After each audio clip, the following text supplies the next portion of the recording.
Lockdown से पहले गीता के घर का नजारा कुछ ऐसा था कि रोहन ऑफिस जाता था और शिविन स्कूल।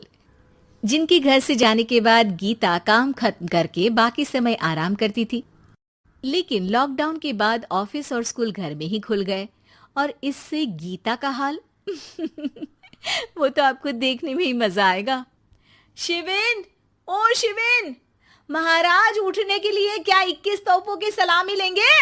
अरे बिस्तर से बाहर निकल, ऑनलाइन क्लास स्टार्ट होने वाली है।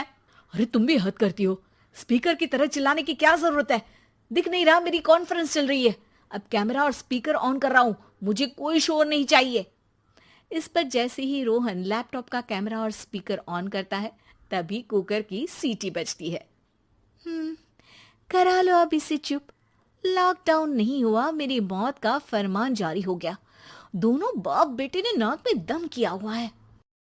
ऐसा बोलकर गीता वहां से शिविन के कमरे में पहुंच जाती है, जहां शिविन अभी भी सो रहा होता है।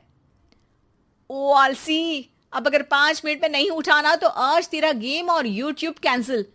माँ की बात सुनकर शिविन बिना 1 मिनट गंवाए उठ खड़ा होता है। उठ गया, अभी नहाकर भी आता हूँ।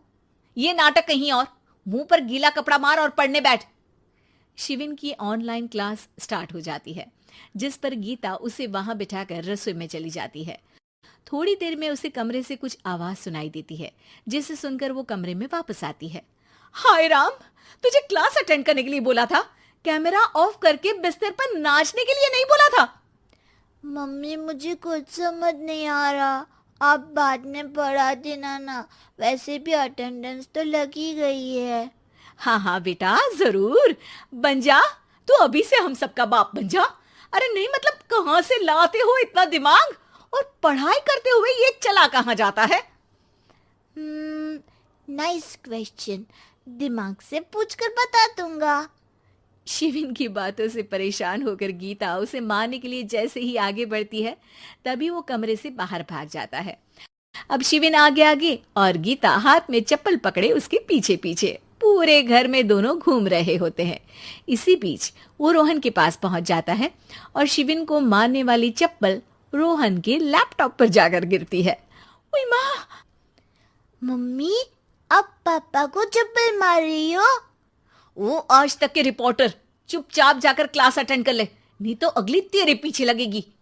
इस पर शिविन वहां से चला जाता है, जिसके बाद रोहन गीता से कहता है, इस सर्कस के लिए कुछ बोलना चाहोगी? अरे क्या करूं, जब से तुम